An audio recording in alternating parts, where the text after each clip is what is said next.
네, 안녕하십니까. 박대용 전진안의 알 권리 프로그램을 맡게 된 박대용입니다.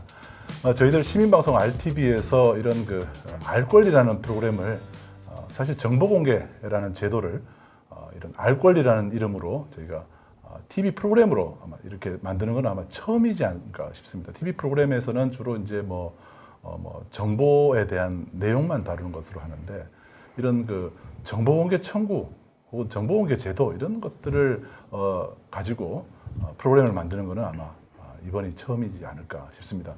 오늘 저희들이 시민방송이기 때문에 시민들의 알 권리를 지키고자 이 새 프로그램을 기획했습니다. 저는 시민방송 RTV 이사장이고요. 자, 우리 출연진 소개하겠습니다. 또 알 권리 연구소장님이 오셨습니다. 네, 중요하기 때문에 기록된 것이 아니라 기록되었기 때문에 중요한 것이다. 이런 생각을 가지고 있는 알권리연구소 전진환입니다. 앞으로 우리 윤석열 정부의 여러 가지 알 권리의 문제에 대해서 조목조목 밝혀드리도록 하겠습니다. 네. 전진환 소장님은 사실 정보공개 청구, 정보공개 제도의 산 역사이기도 합니다. 그래서 오늘 이렇게 모신 것도 정보공개 관련된 제도에 대해서 저희들이 궁금하거나 혹은 정보공개 청구를 하는 방법이나 이의신청이나 혹은 대통령 기록물이나 이런 것들을 누구보다도 대한민국에서 가장 명쾌하게 설명하실 수 있는 분이어서 오늘 특별히 저희들 함께 모셨습니다. 그리고 이제 일반 시민들의 관점에서 이렇게 프로그램 중간중간에 같이 질문도 하고 같이 이제 시민들의 눈높이에서 같이 얘기할 수 있는 분을 한 분 더 모셨습니다. 저희 시민방송 RTV의 홍보팀장을 맡고 있는 전혜원 팀장님 모셨습니다. 안녕하세요. 시민의 한 사람으로서 이 자리에 함께하게 된 전예훈입니다. 일반 시민의 눈높이로서 열심히 질문해 보도록 하겠습니다. 네, 사실 여러분들이 궁금해할 만한 이야기들 저희들이 최대한 눈높이를 낮춰서 쉽고 재미있게 프로그램을 이끌어가고자 합니다. 자, 오늘은 이제 첫 번째 시간인데요. 오늘은 일단 주제가 좀 이렇게 좀 너무 광범위할 수도 있어서 일단 대통령 기록물이라는 하나의 주제로 일단 포커스를 좀 맞춰보려고 그래요. 소장님, 일단 대통령 기록물을 우리가 꼭 이렇게 좀 알아야 될 이런 부분에서 우리가 어떤 포인트를 좀 더 알아야 되나? 이유가 좀 있을까요? 예, 우선 대통령 기록물은 우리나라 생산되는 기록물 중 가장 중요한 기록들입니다. 그렇죠. 예, 이 대통령 기록물이라는 게 생긴 지가 2007년부터 이제 이 제도가 만들어졌는데 그 전에는 사실 대통령 기록물이 없었습니다. 예, 대통령 재가 기록이라고 하는 사인 기록만 있었거든요. 근데 이제 2007년부터 대통령 기록물이 이제 본격적으로 생산되었기 때문에 그거는 우리 국민의 알 권리에 가장 중요한 그런 기록이라고 할 수 있겠습니다. 그러면은 이 대통령 기록물이라는 게 최근에 이제 되게 언론에서 이슈가 됐던 이유는 대통령 취임식 참석 명단이 굉장히 화제가 됐잖아요. 네. 예를 들면 김건희 여사의 어떤 친한 사람들이 많이 이렇게 초대가 됐다거나 이런 이슈들 때문에 했었던 것 같은데 전 팀장님 어떻습니까, 이거는? 저는 사라졌다가 나타났다가 하는 대통령 취임식 명단이랑 관저 공사 업체들이 좀 궁금해서 더 탐사에도 많이 네네. 언급이 돼가지고 제가 열심히 봤었는데 네네. 공개가 됐다가 비공개가 됐다가 그렇게 해도 되는 것인지 한번 알아보고 싶습니다, 선생님.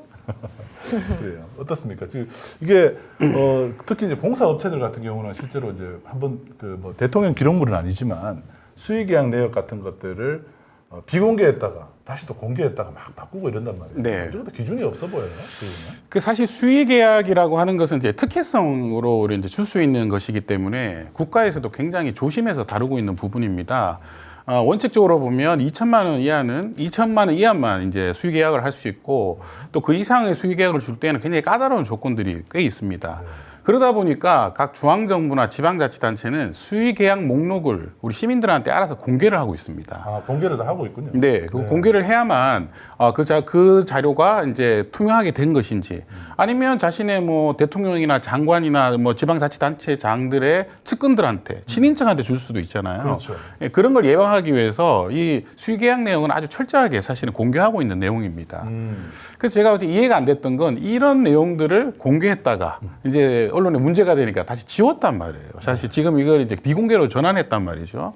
이런 것은 사실 중앙정부나 지방자치단체에서는 볼 수 없는 그런 이제 건들입니다. 네, 예. 이게 나중에 또 뭐 대통령이 이제 권력자라서 이게 어떤 부분에 있어서는 언론에서도 저래도 되나 뭐 이런 게 좀 있는 것 같은데 사실 저도 그 기사를 보고 상당히 놀랐어요. 이렇게 감출 수 있는 게 아닌데 예. 특히 이런 부분들은 더 자세하게 공개를 하지 않습니까? 예, 지금은 뭐 사실은 몇 천만 원짜리 계약만 하더라도 모든 정보가 사실은 다 공개되어 있고 또 그것을 이제 수주를 받은 업체가 사장이 누군지 다 관계들이 다 나와 있습니다. 네. 근데 그런 정보들을 이렇게 무리하게 비공개하는 이유가 무엇인지 사실 굉장히 좀 오랫동안 이제 행정 감시를 하는 입장으로서는 이제 놀라운 일이었습니다. 예.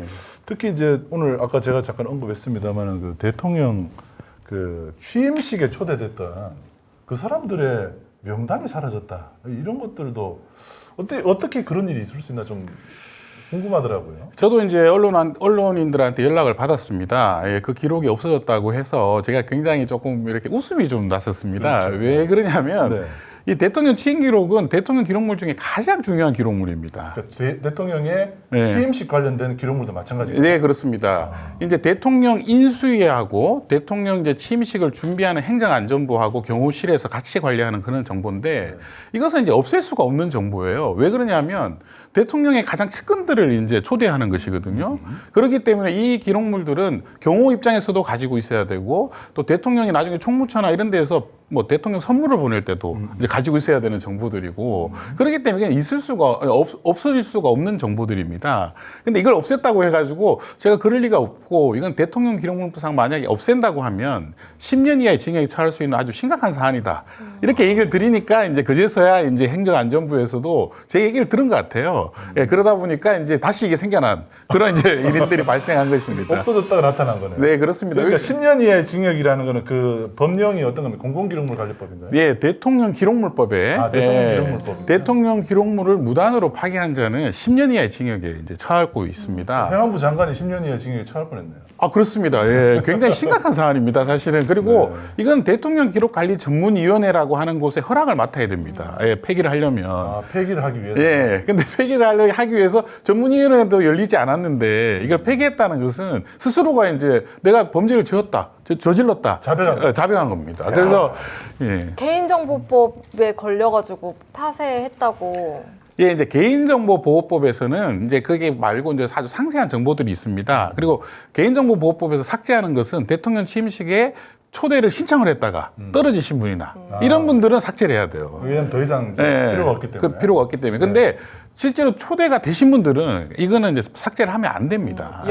영원히 삭제하면 안 돼요? 그렇습니다. 대통령 기록물로 계속 남아 있습니다. 영구 보존 기록. 네, 그렇습니다. 그래서 제가 과거에 대통령 취임식 그 초대 명단을 한번 찾아봤거든요. 받아봤더니 지금 과거의 대통령들은 다 가지고 있어요, 지금도. 그래서 대통령 기록관에 검색이 다 됩니다.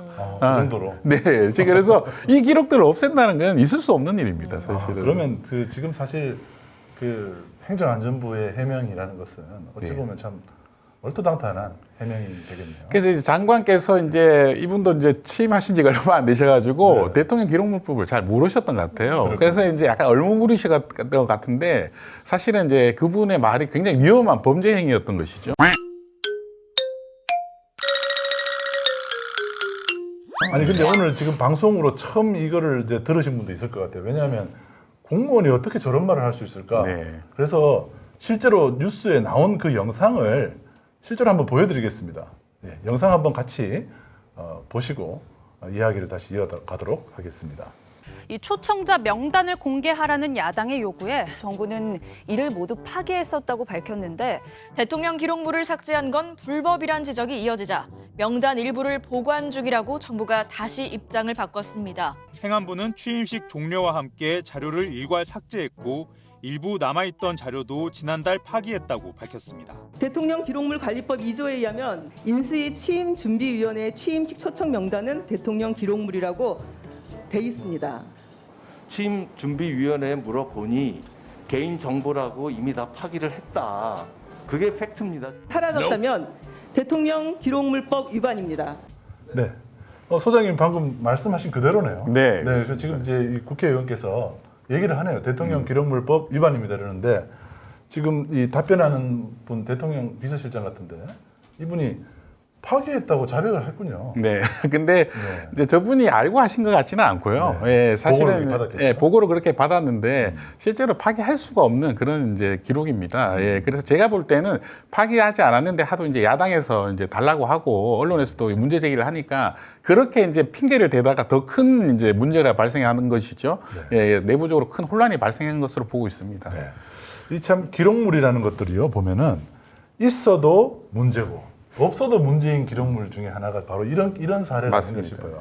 왜냐하면 있으면은 대통령과 대통령의 부인, 영부인의 사적으로 어떤 관계들을 다 들여다볼 수 있는 또 문제가 될 수 있는 그런 명단이 나오게 되고 또 없으면은 대통령 기록물법에 의해서 처벌받을 수도 있는 있어도 문제, 없어도 문제인 그런 기록물이 바로 대통령 취임식 명단이었다. 그래서 일부러 감춘 것처럼 그런 해프닝이 좀 벌어지기도 했습니다.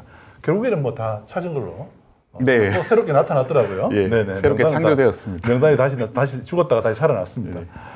네, 이 명단뿐만 아니라 또 하나 또 있었죠. 아까 이제 말씀하셨듯이 수의계약 업체. 네. 네. 수의계약 업체도 지금 네, 공개됐다가 비공개됐다가 다시 공개됐다가 뭐 그렇죠. 이래도 되는 걸까요? 그것도 다시 이제 저는 부활할 것으로 보고 있습니다. 예. 왜냐하면 계약하는 업체들이 있기 때문에 비공개할 수 없고요. 예. 나중에 뭐 감사원이나 또 나중에 이 정권이 다 끝나갈 때쯤 되면 또 검찰에 의해서 다 부활이 됩니다. 예. 검찰이 검찰 수사 과정에서 또 기가 막히게 또 찾아내잖아요. 네, 그렇습니다. 예.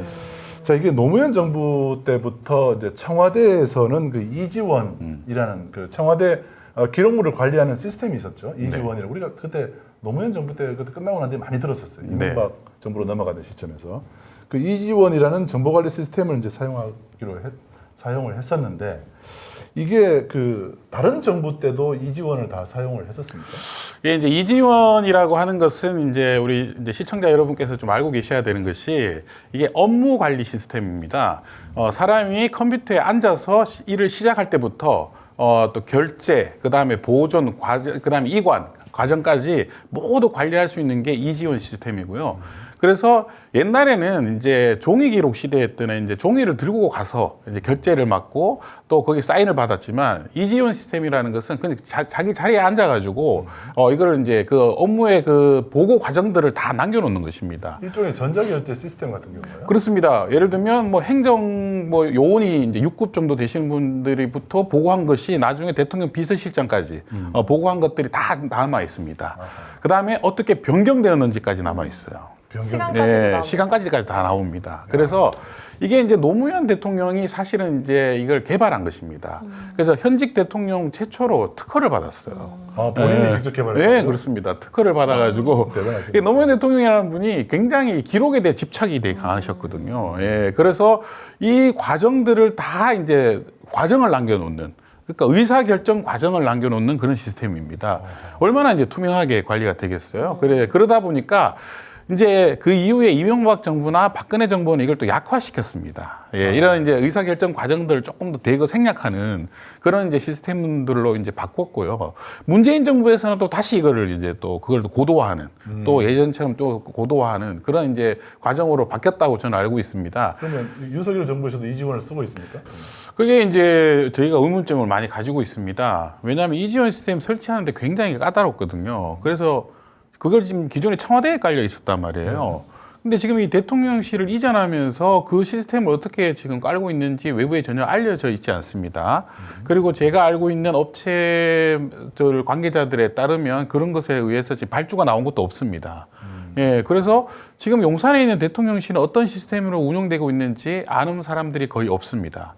제가 추측하기에는 그냥 이렇게 결제 그냥 종이 기록으로 이렇게 하고 있는 것이 아닌가 그런 약간의 이제 좀 의심을 하고 있고요. 네. 그러게 되면 대통령 기록의 멸실 또 이게 개인적으로 또 가져가는 것들 이런 것들이 굉장히 횡행할 가능성이 높아지고 있습니다. 그러니까 청와대에서 용산으로 대통령 그 사실 사무공간이 이전한다라고만 생각하고 있었는데 사무공간 이전뿐만 아니라 기록물 관리 시스템까지도 사실은 옮겨갔어야 되는데 그게 옮겨갔다는 흔적이 없다는 거죠. 예, 사실은 이제 대통령 기록 관리 시스템뿐만 아니라 이제 각종 이제 행정 정보 시스템이라는 게 있습니다. 뭐 예를 들면 출입자들이 왔다 갔다 하면 출입국 시스템, 뭐 예를 들면 직원들이 밥을 먹으면 이제 뭐 식자재 시스템, 뭐 여러 가지 이제 시스템들이 뭐 수백 개가 깔려 있습니다, 청와대에. 근데 그런 것들을 다 일관적으로 다 이관한다는 게 굉장히 어렵거든요. 그리고 지금 대통령실 이전 비용에 그런 비용이 포함되어 있는지도 지금 굉장히 저는 이렇게 잘 못 찾아보고 있습니다. 예, 그래서 상당 기간 동안 그런 혼란이 일어날 가능성이 높고, 그러면서 이제 사실은 사고가 일어날 가능성이 높죠. 왜냐하면 대통령 기록의 일부가 외부로 유출된다든지, 뭐 보안이 지켜지지 않는다든지, 뭐 이런 일들이 지금 터지고 있지 않습니까? 예, 그래서 그런 일들은 시스템의 완비가 되고 있지 않기 때문에 지금 발생하고 있는 그런 일들입니다. 네. 대통령 기록물이라고 하면요, 선생님, 저는 궁금한 게 있는데 어디서부터 언제까지가 대통령 기록물로 기록이 되는 건지가 궁금해요. 제가 전에 한번 세종시에 있는 대통령 기록관을 한번 갔었던 적이 있었거든요. 우연히 갔는데 막 초등학생이 연필로 쓴 편지까지도 다 보관이 돼 있었고, 그 대통령이 당선되는 그 시기에 그 선거 막 그런 화면도 막 다 저장이 돼 있더라고요. 그리고 또 예를 들면 우리 박근혜 씨가 이제 대통령이 아니시죠. 네, 박근혜 씨가 대통령이 됐다가 탄핵을 당해서 뭐 재판을 받고 감옥에 갔다 지금 사면돼서 다시 나왔잖아요. 그러면 대통령 기록물이라고 하면 그 대통령 기간까지만 기록이 되는 건지, 아니면 대통령에서 물러나서 재판받고 감옥에 갔다가 사면받고 다시 나왔다, 여기까지도 저장이 되는 건지가 너무 궁금합니다. 네. 뭐 언제부터 언제까지를 네. 기록물을 봐야 될지 그게 이제 관심이네요. 예, 좋은 질문이신데요. 대통령 이제 기록물은 대통령 당선인 시절부터 시작됩니다. 당선이 돼야죠. 예, 당선이 돼야 그럼 됩니다. 이번 같으면 3월 9일부터네요. 네, 그렇습니다. 3월 9일부터 이제 대통령 인수위가 이제 꾸려지잖아요. 그래서 대통령 인수위 기록부터 대통령 기록물이 시작되는 거고요. 그러니까 취임식이 아니고 그 전부터군요. 네, 그렇습니다. 그러니까 대통령이 당선되는 그 순간부터 3월 9일부터 퇴임하는 날까지, 예, 그때가 대통령 기록물입니다. 그리고 대통령 기록물에 또 여러 가지 이제 주의해야 될 점이 있는데, 대통령이 직접 생산하거나 아니면 보좌 자문기관의 보좌진들이 생산하는 기록을 대통령 기록물이라고 하는데, 이게 이제 김대중 대통령까지만 해도 어떤 기록을 대통령 기록물이라고 했냐면 대통령이 결재한 기록들, 그걸 대통령 재가 기록이라고 그럽니다. 예, 그걸 대통령 기록물이라고 그랬는데 대통령 기록물법을 만들면서 그 기록은 대통령 기록물법에서 뺐습니다. 예, 그래서 단순 결재한 기록들은 대통령 기록물이 아니고요, 예, 일반 기록물이 되는 것이고, 대통령 기록물은 오직 그 이제 대통령이거나 보좌하는 사람이나 자문하거나 대통령 당선인이 만든 기록들이 해당이 됩니다. 그리고 퇴임한 이후에 대통령 기록물도 대통령 기록물이 아닙니다. 예, 그냥 그건 퇴임 기록이고요. 예, 그래서 오직 그렇게 당선부터 예, 퇴임까지 그렇게 모든 것이 기록된다고 생각하시면 되겠습니다. 네.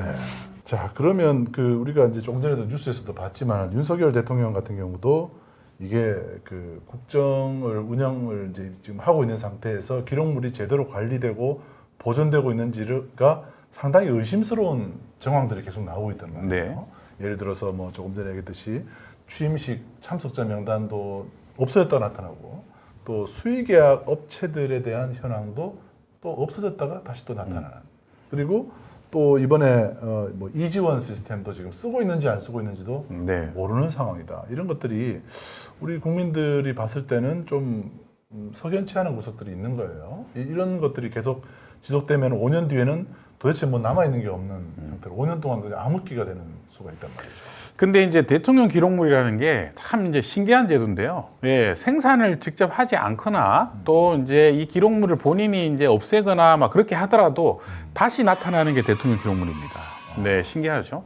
왜 그러냐면 보좌진 입장에서는 생각해 보시면 자기가 대통령한테 지시받은 것들을 공식으로 공문으로 받지는 않았지만 써야 되잖아요. 아하. 예, 그래서 수첩 기록, 비망록 이런 것들을 통해서 남아 있어요. 총 56건에 달하는 안전수석 업무 수첩 내용을 구치소 조사에서 적극 활용하고 있는 걸로 보입니다.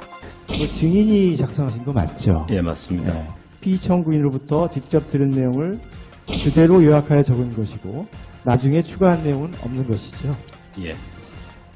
대통령 기록물이라는 것이 사실 이제 몇 가지 막 없어져 있는 것도 있고 제대로 관리되고 있지 않는 것 같은데 사실 이렇게 없어지고 나면은 이게 뭐 나중에는 다 암흑기로 남는 게 아닌가요, 이게?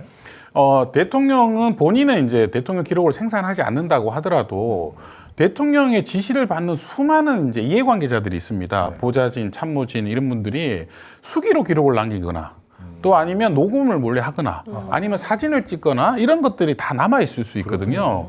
예, 그래서 대통령 기록물은 대통령도 관할하기가 힘듭니다.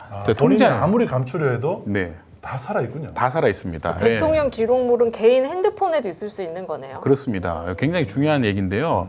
핸드폰뿐만 아니라 사실은 대통령이 취임하는 그 순간부터 어디서부터 어디가 기록될지는 아무도 예측할 수가 없습니다. 그러면 뭐 네. 이렇게 뭐 보좌진들이 막 낙서한 것까지도 대통령 네. 기록물이라고 볼 수 있을까요? 그런 것들도 증거물로 나중에 다 이제 대통령 기록물로 편입되는 경우가 꽤 있고요. 예, 그래서 본인은 기록이라고 생각하지 않고 써놓은 것도 기록이 될 수도 있어요. 예, 그게 참- 직무상 작성을 하면 네, 기록물이 신기한 거죠. 왜냐하면 본인은 그게 기록이라고 생각하지 않고 그냥 우연하게 이렇게 한 사인들, 낙서들 이런 것도 있거든요. 근데 거기에 중요한 증거들이 남아 있는 수도 있습니다. 예. 그리고 지금 현대 시대에는 기록을 남길 이제 수단이 너무 많아졌어요. 휴대폰. 예, 일단 휴대폰을 들고 다니잖아요. 예, 그래서 청와대는 사실은 일반인들은 휴대폰을 들고 들어갈 수가 없습니다. 예, 그런 위험성 때문에. 그리고 카메라를 이렇게 가리게 됩니다. 그리고 몰래 찍기 때문에. 예, 하지만 그런 뿐만 아니라 CCTV도 있고, 온갖 시스템들이 다 깔려있기 때문에 어디서부터 어디가 기록이 될지는 나중에 봐야 알 수 있다는 것입니다. 네. 그 조금 전에 이제 우리가 취임식 참석자 명단이 뭐 없어졌다가 나타났다가 또 뭐 그런 것들을 얘기를 했었는데 그러면 이 기록물 관리법이라는 게 있잖아요. 이 기록물 관리법에 명시되어 있는 취임식 초청자 명단 요거에 대한 보존 연한이라는 게 있지 않겠습니까? 예. 그 이제 좋은 질문해 주셨는데 대통령 기록물은 사실은 보존 기간이 없습니다. 아까 영원이라고. 예, 영원히 기록돼 있습니다. 예. 그래서 대통령 기록관에 가서 이제 일단 이관이 되는 순간 그걸 이제 없애는 것은 거의 아주 불가능하고요. 저희가 이제 대통령 기록 전문위원회에서 이제 주로 폐기하는 것들은 뭐냐면 물건들 있죠. 물건들. 대통령이 앉았던 의자들, 그다음에 책상들 너무 부피가 크잖아요. 예, 그런 부피가 큰 것들은 보존하기가 너무 힘들기 때문에 그런 것들은 이제 가끔 없애긴 합니다만 기록들은 대부분 다 전자기록이기 때문에 없앨 이유가 없단 말이죠. 예, 그래서 사실은 없어지는 경우는 거의 없다고 보시면 되겠습니다. 약간 조선왕조실록처럼 영원히 대한민국 공화국 실록처럼 영원히 내려가겠네요. 예, 500년 뒤에도. 우리 이제 중요한 제 얘기를 하셨는데 조선왕조실록이 왜 없어지지 않았냐면 네. 당대 왕들과 그 자녀들이 못 보게 했잖아요. 그러니까요. 예, 그러니까 거기에 뭐가 써 있는지 모르기 때문에 그걸 없앨 이유도 없었습니다. 그러니까 뭐 이런 사관들 기록을 보면은 뭐 왕이 이 말 한 거를 지우라고 했는데 내가 지우는 척하고 안 지웠다, 막 이런 기록들까지 맞습니다. 다 있잖아요. 그럼 네. 지금 대통령 기록물은 우리 대통령이 못 보는 건가요? 자기 때 아니 자기 기록 볼 수 있습니다. 다 볼 수 있는데 이제 이거를 외부에서 이제 보지 못하도록 만든 제도가 대통령 지정 기록물 제도입니다. 예, 그래서 요거는 이제 15년 동안 보호를 해주자. 보통은 이제 15년 가까이 이제 보호를 해줍니다. 그래서 요것에 대해서 만약에 보려면 국회의원 200명의 동의를 받거나 아니면 고등법원에 영장을 받아와가지고 검찰이 수사할 때만 가능합니다. 예, 일반적으로는 그러니까 이제 정보공개 청구나 이런 데에 이제 예외 대상으로 돼 있습니다. 그래서 무슨 기억이 나는 게 세월호 뭐 7시간 기록을 뭐 공개해라 말아봐 했던 것도 같은 이유인가요? 예, 그 당시에 그 기록도 이제 제가 알기로는 이제 검찰에서 고등법원에 영장을 받아와서 수사한 목적으로만 열람했던 것으로 알고 있습니다. 자, 그러면은 이런 우리가 대통령 기록물에 대해서 쭉 이제 살펴봤는데 수의계약 업체 아까 비공개된 것도 얘기를 했었잖아요. 네. 요거는 이제 역시 어떤 이유로 사라졌다 하더라도 다시 또 나타나는 건데 이거는 대통령 기록물이라기보다는 그냥 일반적으로 공사에 대한 현황 기록이잖아요. 예, 요거는 이제 대통령 기록물이라고 할 수는 없고요. 네. 예, 이거는 이제 뭐 여러 가지 관리 시스템상 이게 이제 사라질 수 없는 그런 이제 기록입니다. 예, 생각해 보시면 계약서는 없앨 수 있지만 계약 관계는 있잖아요.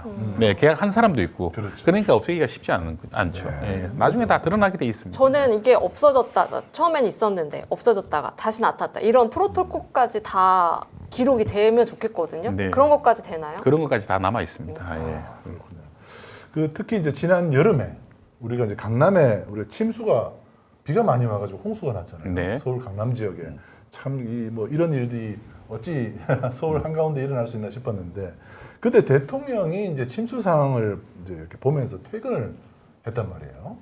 제가 퇴근하는 거 보니까 벌써 다른 아파트들이 아래쪽에 있는 아파트들은 벌써 신고가 시작이 되더라고요. 그런데 한덕수 총리는 아크로비스타 벙커 수준의 온갖 시스템을 갖추고 있어서 거기서 보고를 다 받았다 그래요.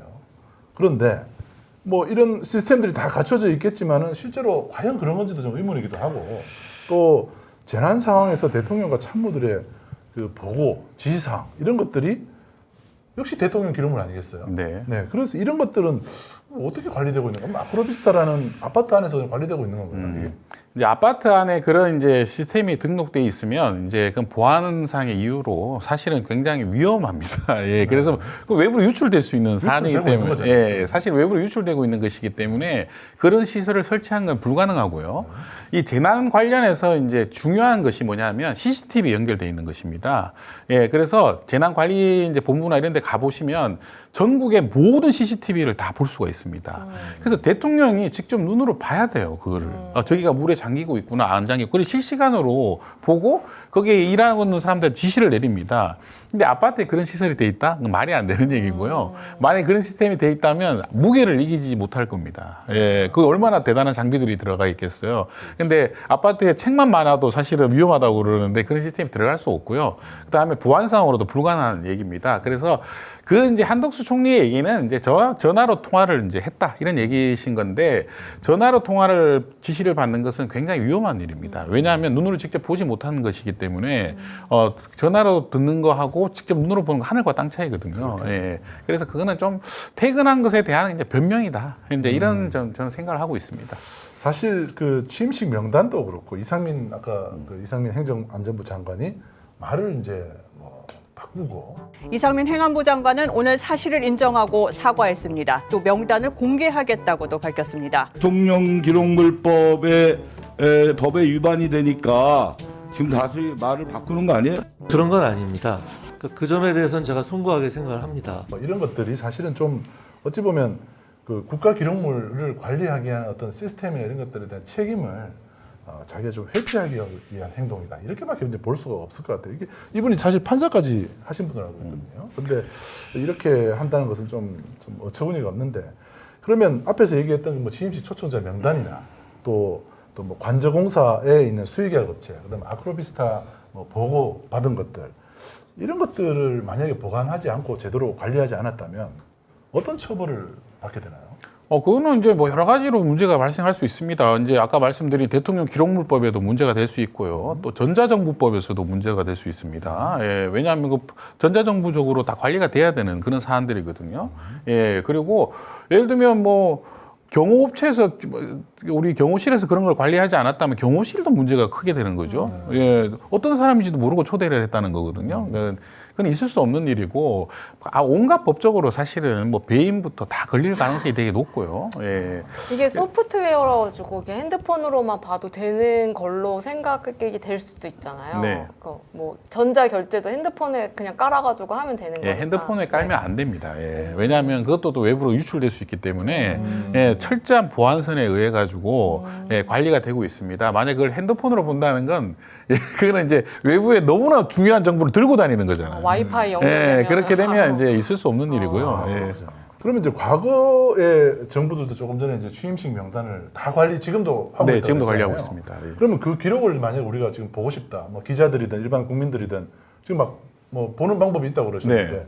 그런 방법은 어떤 방법이 있습니까? 예, 대통령 기록관에 이제 정보공개 청구를 하면 됩니다. 기록관에요? 예, 대통령 기록관에 취임식 관련된 이제 정보공개 청구가 지금도 들어오고 있는 걸로 알고 있고요. 네. 예, 그래서 그런 정보들은 이제 개인 정보를 제외하고는 대부분 이제 공개를 해주고 있습니다. 예, 그래서 일반 시민들의 이름까지는 공개하기가 쉽지 않지만, 예를 들면 이제 공인들 있잖아요, 뭐 정치인들이나 또 아니면 뭐 여러 가지 사회적으로 저명 인사분들은 이름이 다 공개가 돼 있는 거기 때문에 그런 정보들은 공개를 하고 있습니다.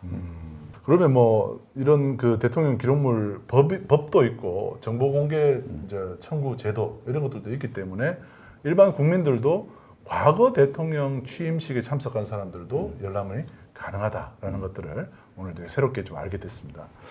그렇다면은 그 우리 시청자분들한테는 이 정보 공개 제도가 대통령 취임식 참석한 사람도 우리가 볼 수 있어? 뭐 이런 것들을 이제 알려주는 계기가 됐는데 정보 공개 제도에 대해서 우리가 좀 조금 알고 좀 넘어가 볼까요? 그러면? 네.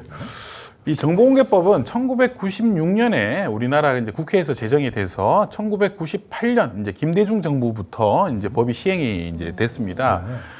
전 세계에서 13번째, 아시아에서 최초로 저희 우리나라가 이 법을 이제 시행을 한 것이죠. 근데 이 정보공개법이라는 게 굉장히 중요한 개념이 있습니다. 그동안 우리가 정부한테 뭘 부탁을 해야 되거나 뭐 이렇게 요구를 할 때는 그걸 민원이란 말을 썼습니다. 민원. 예. 근데 이 민원이란 말이 뭔가 부탁할 게 있는 사람 이런 뜻이거든요. 예. 아주 굴욕적인 표현입니다, 사실은. 근데 생각해 보시면 정보공개는 청구잖아요, 청구. 예. 이거는 청구인이 되고 그걸 받는 사람은 피청구인이 됩니다. 이 뜻은 뭐냐면 내가 세금을 냈으니까 내가 세금에 낸 결과물을 보여달라 이런 뜻이 담겨져 있는 것입니다. 네. 예 그리고 이걸 이제 소위 말하는 선샤인 액트라고 그러는데 예 정부의 그 투명하지 않는 그러니까 뭔가 까만 그 뭔가 은밀한 암묵적인 이런 행정이 아니라 햇빛을 비추라는 뜻이거든요. 예, 공개하라는 뜻입니다. 대통령한테만 할 수 있는 게 아니라 정부의 모든 부처에 다 할 수 있는 건가요? 네, 우리나라에 이제 600조 예산을 쓰고 있는데 그 600조 예산을 쓰고 있는 것은 전부 다 정보공개 대상 기관이 됩니다. 네. 예, 그래서 이 법이 굉장히 우리나라에 빨리 발전을 했어요. 왜 그러냐면 시민단체들이나 또 일반 시민들이 이 법을 가지고 계속 활용을 했거든요. 예, 그래서 지금은 뭐 처음에는 한 몇만 건 정도가 1년에 청구가 됐다가 지금 몇백만 건씩 청구가 됩니다. 인터넷으로 막 하면 되는 건가 네, 봐요. open.go.kr을 이제로 들어가시면 언제 어디서든 정보공개 청구를 할 수 있고 아까 말씀드린 청와대에도 정보공개 청구할 수 있습니다. 그다음 대통령 기록관에도 청구할 수 있고요. 예, 모든 곳에 다 청구할 수 있기 때문에 이런 이제 권리를 우리 시민 여러분들께서 계속 잘 이제 누리셔야 되고 자신의 권리를 확보해야 되는 것입니다. 근데 제 친구가 이런 공공기관에서 일을 해가지고 얘기를 들어본 적이 있는데 네네. 최근에 그 친구가 이제 코로나 시대 때 니네 기관이 뭐 마스크를 어디서 얼마 샀는지 다 공개해 이런 청구를 받았다고 해요. 예. 그래가지고 막 이렇게 보니까 본의 아니게 A 업체에서 뭐 10개를 샀고 B 업체에서는 5개, C에서는 3개를 산 거예요. 근데 그러려고 그런 게 아니라 그냥 사다 보니까 이렇게 됐는데 이렇게 해서 이렇게 들이다 답변을 공개하게 되면 뭔가 왜 A 업체에서 10개나 샀어? 이렇게 할 것 같으니까 그냥 B에서 5개 샀다, C에서 3개 샀다 해가지고 보낸다고 하더라고요. 네. 그 다음에 나중에 그게 걸려. 근데 안 걸릴 확률이 훨씬 높지만 어쩌다 걸렸다 하면 우리 직원이 뒤에 있는 뒷장을 못 봐가지고 5개를 빼먹고 5개라고 보냈네요 하고 다시 보내드릴게요 하고 그냥 이렇게 두리뭉실하게 넘어간다는 거예요. 네. 그럴 수도 있을까요? 예, 그 중요한 질문이신데요. 이 정보공개 청구는 시민의 개인이 하는 것이지만 정부에서는 그걸 공문으로 답변을 해야 됩니다. 네, 맞아요. 예, 굉장히 중요한 이제 근데 공문서를 만약에 위조를 한다. 공문서 위조죄가 되는 거죠. 예. 실수라고 이제 그러니까. 근데 실수인지 고의인지는 나중에 검찰에서 밝혀져야 될 문제고. 검찰까지 가야 예, 되나요? 실제로 이게 고발이 돼가지고 처벌받은 경우가 있습니다. 예, 그래서 굉장히 조심해야 되고요. 그리고 그런 사실을 알고 있기 때문에 그런 짓을 하는 경우가 거의 없습니다. 요즘은. 굉장히 그분은 용감하신 분이고 위험한 분입니다. 근데 별로 이게 이제 그렇게 막 따져볼 거는 아닌 것 같다 해가지고 이제 뭐 판공비 막 이런 것들은 계약 뭐 큰 돈이 들어가는 거는 분명히 따져보실 것 같으니까 있는 대로 적어드리지만 이렇게 뭐 마스크 얼마 샀냐 막 이런 거는 그냥 그렇게 대충 적어서 보내 뭐 이렇게 할 수도 있을 것 같아요. 지금 말씀하신 것도 이제 어떤 시민들을 의식한 거잖아요. 근데 이제 이게 민주주의라는 것은 기본적으로 시민들을 무서워하는 것이거든요. 예, 그런데 그 무서워하는 제도 중에 가장 무서워하는 게 정보공개법입니다. 왜? 청구를 하면 생각해 보세요. 내가 뭔가 일을 했는데 내가 이름도 모르는 사람이 내 일을 가지고 꼬치꼬치 묻고 있어요.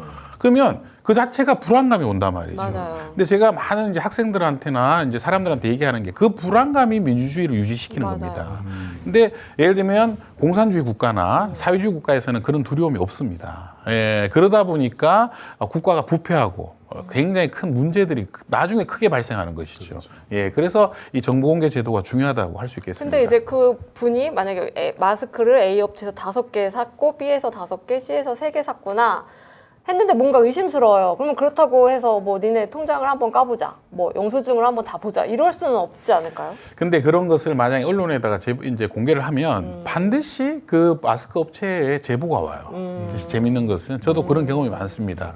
왜냐하면 본인은 그렇지 그 이해관계자들이 다 있거든요. 네. 예, 그래서 이 정보공개 제도라는 것은 기본적으로 이해관계가 있는 사람들이 다 있기 때문에 그런 부분에 대해서 밝혀질 확률이 더 높습니다. 예, 그래서 예를 들면 적게 팔았던 업체한테 연락이 오겠죠. 예, 뭐 그런 이제 문제가 발생하기 때문에 공무원들도 그렇게 함부로 하지는 못하고 있습니다.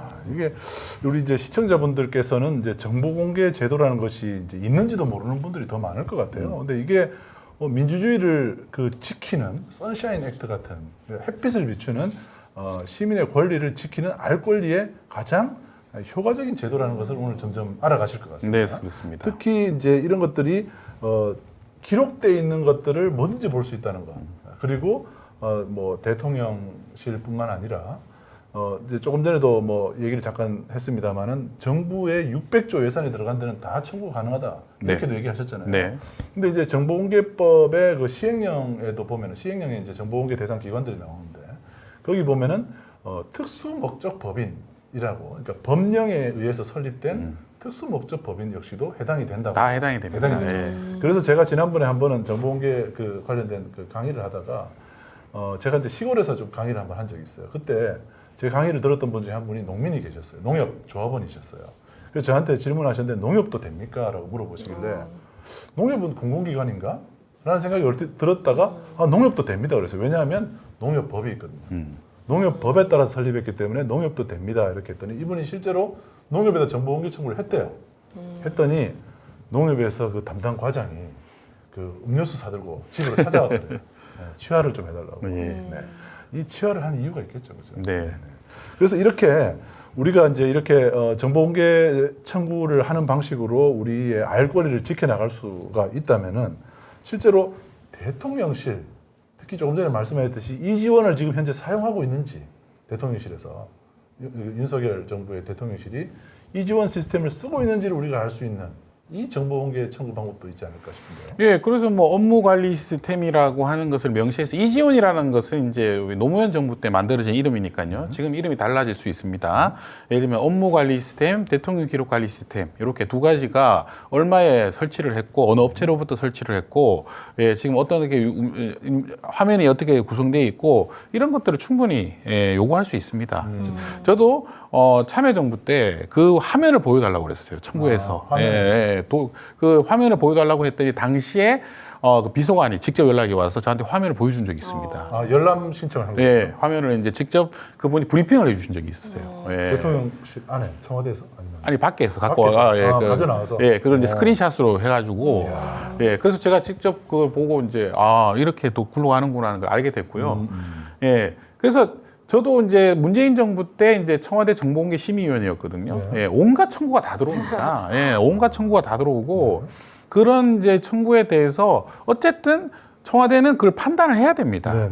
근데 이 정보공개법이 무서운 게 뭐냐면 비공개를 하면 뭐 편하겠죠 이렇게 생각하잖아요. 근데 그게 다른 기관이나 다른 정부에서는 공개하고 있었던 거란 말이죠. 만약에 그렇게 되면 그 투명성을 점점 의심받기 때문에 그렇게 쉽게 비공개하기도 쉽지 않습니다, 사실은. 그래서 시민들이 관심을 가지고 이 정보공개 청구를 하는 게 굉장히 중요하고 지금 대통령실 홈페이지에 들어가 보시면 예, 지금 처음에는 없었다가 지금 이제 정보공개 청구와 관련된 바가 지금 이제 생성되어 있습니다. 예, 한번 쭉 보시면 좋을 것 같습니다. 저번에 윤석열 대통령이 뭐 이지원인가 그 쓴다고 했던 사진이 한번 나왔었던 것 같은데 그걸로 보면은 쓰고 있지 않을까요? 지금? 예, 그거 그때 화면이 좀 비어 있어가지고 저도 잘 판단을 못 하겠던데 나중에 한번 넘어가는 순간이었다고 예, 나중에 좀 투명하게 좀 그런 거 보여주시면 국민들이 되게 좋아하실 것 같습니다. 예. 네, 정보공개 제도를 아까 이제 설명하면서 제가 들었던 것이 이제 농협이 있었잖아요. 그러면 농협 이외에도 많은 은행들이 있잖아요. 은행들이 뭐 농협뿐만 아니라 뭐 새마을금고라든지 축협도 있고 또 수협, 뭐 우리은행, 뭐 기업은행 이런 은행들도 정보공개 대상이 될지요?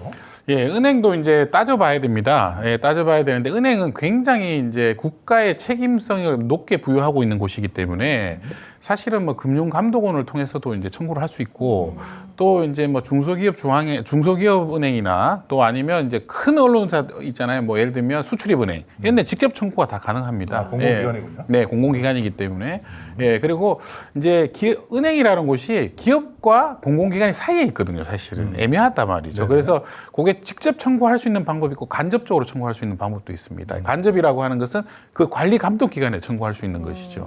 예, 뭐 그런 방법으로도 청구할 수 있겠습니다. 그리고 또 우리가 흔히 이제 정보공개 대상이 되나 싶어서 좀 궁금한 것 중에 하나가 사립대학 같은 곳이잖아요. 네.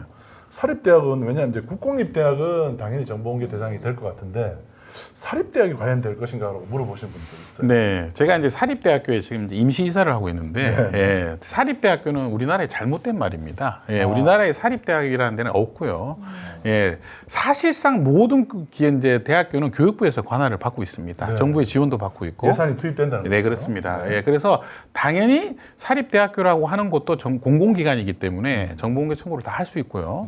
그래서 지금 대학생들이 예를 들면 이제 기숙사 비용을 높이거나 또 아니면 학비를 높이거나 이렇게 될 경우에 정보공개 청구를 실제로 많이 하고 있습니다. 예, 예, 대학 내에서도 갈등이 많이 일어나고 있고요. 예, 그래서 이런 부분에 대해서 대학들도 지금 정보공개 제도를 계속 발전시키고 있습니다. 예, 담당 직원들도 이제 지금 투입하고 있고요. 예. 그럼 만약에 뭐 군대에서 뭐 병사들의 밥이 식단이 허술하다들 많이 하잖아요. 그러면은 뭐 병사들 밥값으로 얼마 썼는지 보여주세요. 뭐 이럴 수도 있어요? 그 이제 식단표 같은 거는 각 육군에서 다 이제 이게 일괄적으로 돼 있거든요. 예, 군인과 관련돼서는 사실은 이제 식단표보다 더 중요한 게 원산지입니다. 예전에 뭐 예를 들면 쇠고기 파동이 나거나 또 이제 뭐 일본의 후쿠시마 사태가 터졌을 때 뭐 생태나 이런 게 수입대에 들어왔었거든요. 그런 것들이 어디로 갔을까? 그래서 이제 제가 학생 식당 또 군대에 군대 이제 원산지 같은 걸 청구해 보면 예, 이제 그런 것에 대한 이제 좀 이렇게 궁금증을 더 해결할 수 있는 것이죠. 예, 그런 것들을 더 날카롭게 볼 수 있을 것 같습니다. 최근에 이제 제가 한번 그 여기 이제 시민언론 탐사에서 취재하면서 한번 경험했던 그 정보공개 사례는 그 요즘 대통령 부부의 멘토로 알려진 그 천공이라는 그 수염난 사람 있잖아요. 그 도사 조금 이제 요즘 뭐 미국도 갔다 오고 뭐 그렇게 해서 되게 해프닝이 많았는데.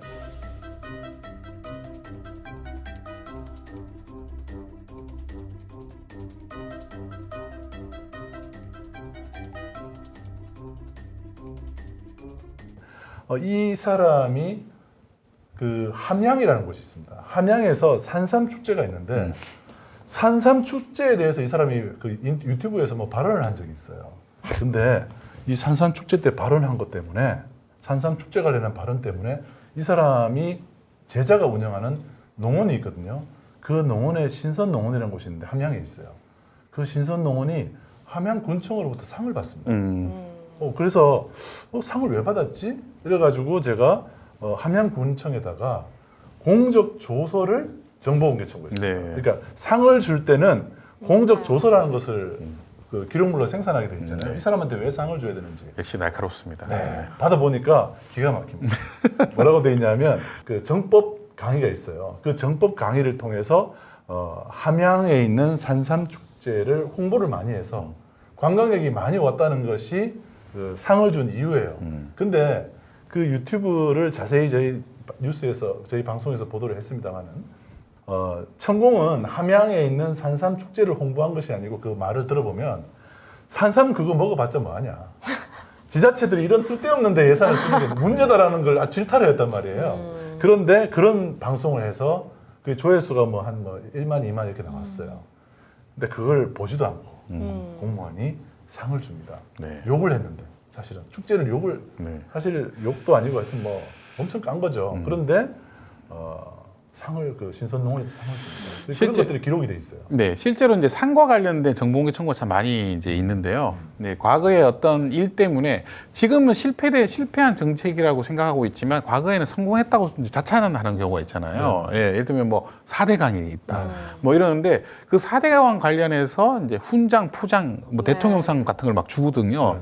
근데 그걸 정권이 지나서 이제 정보공개 청구를 하면 그 상을 받은 걸 다 감추려고 해요. 원래 그 상을 받은 건 자랑해야 되잖아요. 그렇죠. 예. 그리고 또 그 상을 주는 시스템에 들어가 보면 다 검색이 다 되거든요, 사실은. 그렇죠. 네. 근데 정작 정보공개 청구하면 비공개하는 경우가 있어요. 예, 자기가 상을 받아놓고 예, 그런 것들에 대해서도 참 이제 우스운 거죠. 예, 예. 안 받은 걸 받았다고 하는 건 문제잖아요. 근데 받은 거를 안 받았다고 그냥 거의 뭐 묵비권. 네, 안 받았다는 얘기도 안 하고 네. 받았는지 안 받았는지를 말할 수 없고. 예, 얘기 안 비공개를 하는 거죠, 비공개. 얘기 안 하는 거면은 그것도 잘못이 있을까요? 예. 불법이에요? 그것도? 아니 불법은 아니지만 그 비공개한다는 것 자체가 그 상이 얼마나 자신한테 과거에 이제 과거를 묻지 마세요. 예. 뭔가 일제 부끄러워지는 시대 때 겁니다. 예. 일본에 받은 훈장처럼. 아 맞습니다. 일제 시대 때 예. 훈장 받은 것들이 최근에 이제 그 뭐 그렇죠. 언론에서 보도 최근은 아니지만은 과거에도 탐사보도팀, KBS 맞습니다. 탐사보도팀에서 그걸 보도해서 엄청난 센세이션을 일으켰죠. 그런 것들도 앞으로 저희가 이제 사실 이번 정부에서도 이제 상 받은 것도 우리가 잘 기록을 했다가 나중에 한번 봐도 이제 흥미로울 것 같습니다. 네. 누가 대일본 제국이라는 나라가 망할지 어떻게 알았겠어요. 막 진짜 막 그 충성을 다하다가 훈장을 받았는데 해방되고 나니까 그 훈장 받은 게 부끄러워지는 거죠. 그렇죠. 예, 그게 기록의 힘입니다. 예, 그래서 정보공개 청구는 그런 힘을 갖고 있어요. 예, 내가 너가 과거에 무슨 일을 하는지를 알고 있다. 예, 그걸 증명해내는 제도입니다. 그래서 이 정보공개 제도를 더 많이 활용해야 됩니다. 예. 오늘 이 시청하시는 분들은 와 저런 게 어떻게 가능하지라는 생각들을 많이 하실 것 같아요. 왜냐하면 권력을 감시할 수 있는 것은 언론만이 가능하다 이렇게 생각하셨을 것 같은데 알고 봤더니 일반 시민들에게도 권력을 감시할 수 있는 힘이 있다. 방법이 있고 그 제도가 보장돼 있다. 그것이 바로 정보공개 제도다라는 것들을 오늘 처음 알게 되신 분들도 있을 것 같아요.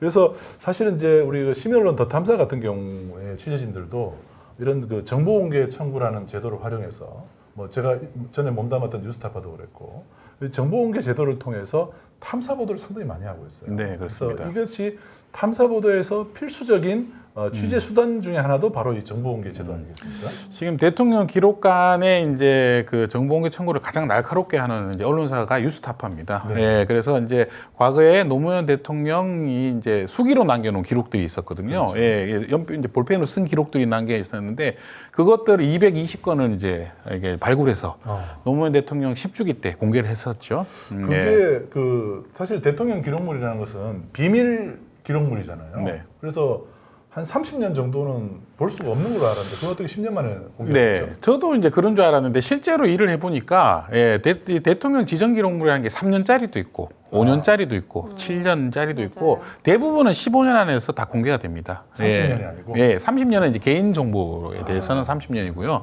예, 그래서 실제로 생산된 지 한 2, 3년 만에서 계속 공개되기 시작하고 있습니다. 공개로 분류를 하고 있습니다. 예, 그래서 그거를 이제 공개로 분류를 하면 대통령 기록관 홈페이지에 목록을 다 이제 띄웁니다. 네. 예, 그래서 그런 것들은 여러분들께서 좀 이렇게 대통령 기록관에 좀 적극적으로 들어오셔가지고 어떤 기록들이 공개되는지 한번 보시는 것도 좋을 것 같습니다. 인터넷으로 그냥 앉아서 찾아서 볼 수 있고 네, 만약에 그렇습니다. 내가 달라고 하면 저는 개인이라서 공문을 못 받잖아요. 어떻게 오나요? 저한테? 아, 예, open.go.kr에 그 시스템으로 나옵니다. 그럼 예, 메일로 예. 오는 거예요? 메일이 아니고 그 시스템에 그 시스템에 예. 네가 정보 공개 청구한 것이 여기 있습니다라고 딱 뜨는 거예요? 네, 맞습니다. 예, 바로 다운받아 볼 수가 있습니다.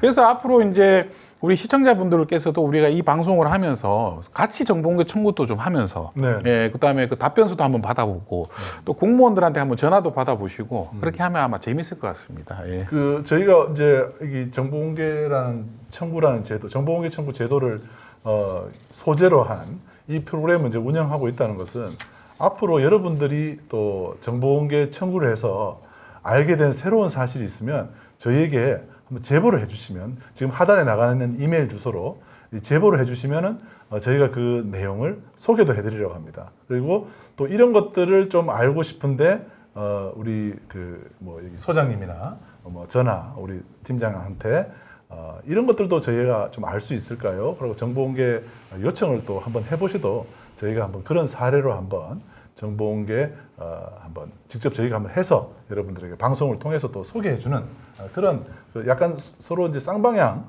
더 소통하는 그런 진행도 좀 해봤으면 어떨까 합니다. 너무 재밌네요. 네. 정보공개 청구랑 네네. 대통령 기록물이라는 거를 알게 되니까 네네. 모를 때는 재미가 없었거든요. 네네. 근데 이거를 알고 나니까 너무 재밌는 게 사방이 다 정보를 좀 내가 봐야겠다 이런 생각이 들 정도로 네네. 재밌습니다. 네. 아마 뭐 시청자분들 중에서도 지금 이제 궁금증이 막 무럭무럭 자라나시는 분도 있을 것 같아요. 아, 윤석열 대통령의 대통령실에도 정보공개 청구를 할 수 있구나. 이런 것들을 사실 하다못해 그 목록만이라도 청구할 수 있잖아요. 네, 그렇습니다. 그렇죠. 네. 왜냐하면 내용을 안 보여주려고 그러면 목록이라도 청구할 수가 있기 때문에. 그래서 이제 뭐 저희들 같은 경우는 대통령실에서 관리하고 있는 정보공개 청구 처리 대장을 최근에 한번 청구를 한번 해봤어요. 네, 좋습니다. 네, 그래서 청구를 해보니까 뭐 정말 희한한 것들을 청구를 많이 하셨더라고요. 네. 그런 것들을 한번 봐도 되게 흥미로웠습니다. 정보공개 청구를 하면은 며칠 정도 있다가 대답을 받을 수 있어요? 네, 좋은 질문입니다. 예, 청구 후에 10일 안에 이렇게 공개가 되도록 그것도 법적으로 정해져 네, 있어요. 법적으로 10일 안에 정해져 무조건 있습니다. 줘야 된다. 아니 이렇게? 10%에서 10 정도는 이제 연장 한 번은 할 수 있습니다. 근데 이제 대부분은 공공기관에서 10일 안에 공개를 해주고 있고요. 예, 제가 요즘 느낀 것은 한 4, 5일 만에 대부분 이제 공개 결정이 나고 있습니다. 좋네요. 빨리 되네요. 예, 왜냐하면 그것도 이제 평가에 들어갑니다. 정보공개 평가가 빨리 하는 것도. 각 기관마다 늦게 하는 게 이제 마이너스 점수가 되기 때문에 네. 각 기관마다 좀 빨리빨리 해주려고 하는 그런 이제 인식들이 많이 이제 퍼져 일들이 있습니다. 많이 늘어나시겠어요 오늘 이후로. 저희가 시민들의 궁금증을 해결해 드리겠다는 사명하에 이 프로그램을 진행하기 때문에 시민 여러분들이 정말 궁금하거나 정말 왜 이런 것들은 정부에서 혹은 지자체나 동사무소에서 감출까, 보여주지 않을까, 이런 것들이 있으면은 저희에게 SOS를 쳐주십시오. 그러면은 저희가 한번 정보공개 청구를 해서 저희가 한번 방송으로 또 소개를 또 해드리겠습니다. 과거에 뭐 이런 에피소드인데 이런 일도 있었어요. 저희 이제 부모님이 시골에 사세요. 시골에 사시다 보니까 이제 아들이 이제 기자다 이러니까 그 동네 분한테 이제 약간 청탁을 받은 거예요. 네, 부탁을 받은 거죠. 뭐냐면 이런 것들을 우리가 해결할 수 알고 싶은데 자기 재산권이 침해된 거예요. 재산권이 침해돼서 내 재산 내 그 땅에 그 이제 도로 길이 생긴 거죠. 그래서 이거를 누가 결정했는지 좀 알고 싶다. 나도 모르게 길이 생겼다. 네. 그래서 그걸 물어봤다 하길래 제가 이제 그 얘기를 듣고 제가 정보공개 청구를 한번 제가 해봤어요. 그래서 그 뭐냐면 그분 집 앞으로 길이 생긴 그 결정한 뭐 관련된 결제 문서들이 있잖아요. 네. 이런 것들을 일괄적으로 딱 청구를 해서 제가 받아서 그분에게 보여드렸더니 그분이 그걸 10년을 고생하셨대요. 그 문제로 머리가 아팠대요. 근데 그거를 이제 한꺼번에 해결했다고 너무 감사하다고 네. 저희 부모님에게 한번 식사를 한번 대접을 했다고. 그러면 어디다 청구? 국토부에 청구하는 아닙니다. 거예요? 예. 어디다 하는 지자체에다가. 거예요? 지자체에다가. 알겠습니다. 그 시골 마을길이에요. 자기 그 개인 사유지 위에 이제 길이 생긴 건데 그런 분쟁이 되게 많아요, 사실. 뭐 어린이집 뭐 이런 것도 그냥 지자체에다 하는 지자체가 거잖아요. 웬만하면 다 시청 알고 있습니다. 홈페이지에 뭐 들어가면 때로는 되는데요. 뭐 구청입니다. 저희 어린이집은 구청에 청구하시면 됩니다. 네. 그럼 그런 걸 다 달라서 좀 뭐 국구가 없는 작은 시들도 있잖아요. 네. 근데 그런데도 이제 시에다 시나 지자체에다 구를 하면 먼저? 되고. 최근에 그 뉴스타파에서 보도했던 것 중에 이런 것도 있었어요. 그 김건희 여사의 경찰들이 김건희 여사를 경호한 적이 있습니다. 그래서 거기에 동원된 경찰들이 있었을 거 아니에요. 거기에 기록물들이 다 이게 공개돼 있습니다. 물론 목록만 공개돼 있어요. 날짜하고 목록만 공개돼 있는데 그 이름이 여사님 뭐 일정, 경호 경호. 이렇게 어떻게 했다는 그 기록물들이 다 떠 있어요. 그래서 그런 것들도 대단히 좀 흥미로운 뉴스거리가 되죠. 그런 것들도. 그래서 무궁무진합니다. 그래서 앞으로 이 프로그램을 통해서 뭐 무엇이든 알고 싶은 것들을 저에게 알려주시면 저희가 한번 청구도 한번 해보고요. 의미 있는 기록물이 있으면 저희가 보도를 통해서도 또 시민 여러분께 전해드리도록 그렇게 하겠습니다. 자, 오늘 소장님 오늘 첫 방송인데요. 좀 어떠셨습니까? 오늘 늘 강의를 많이 하시는 분인데 오늘 방송으로 또 이렇게 시민 여러분과 만났는데요. 예, 오랜만에 이렇게 방송할 수 있어서 너무 좋았고요. 제가 뭐 전공하고 있는 이 정보공개법 얘기를 하고 있으니까 그냥 신나고 앞으로 이런 제도들이 시민들과 함께 우리 시청자분들과 함께 이렇게 호흡하면서 이 방송이 계속 진행됐으면 좋겠어요. 그리고 앞으로 좀 느낌상 윤석열 정부에서 이 알 권리와 관련된 계속된 이제 논란이 일어날 것 같습니다. 예, 그때마다 제가 명쾌하게 이제 해석해 드리도록 하겠습니다. 네, 고맙습니다. 네. 자, 오늘 끝까지 시청해 주신 여러분 감사하고요. 저희들 다시 한번 말씀드리지만 시민 여러분들이 궁금하시거나 알고 싶은 것들을 저희에게 알려주시면, 물어보시면 직접 청구하셔서 그 결과물을 알려주셔도 좋습니다. 과거에 이제 제가 취재하다가 이제 받은 것 중에 하나는 기자들 촌지받은 걸 저한테 제보를 하신 분이 있었어요. 정보공개 청구해가지고. 그래서 제가 이제 보도도 했던 적이 있습니다. 마찬가지로 시민 여러분이 직접 정보공개 청구를 해서 저에게 알려주셔도 좋고요. 시민 여러분들께서 궁금하신 내용이 있으면 저희 하단에 나가는 이메일 주소로 물어보시면은 저희들 이 제작진들이 보고 이런 내용은 정말 꼭 알아야 되겠다 해서 정보공개 청구를 해서 소상히 여러분들에게 그 결과를 알려드리도록 하겠습니다. 자, 긴 시간 함께해 주신 여러분 감사합니다. 저희들은 다음 주에 다시 여러분들을 찾아뵙도록 하겠습니다. 감사합니다. 감사합니다. 감사합니다.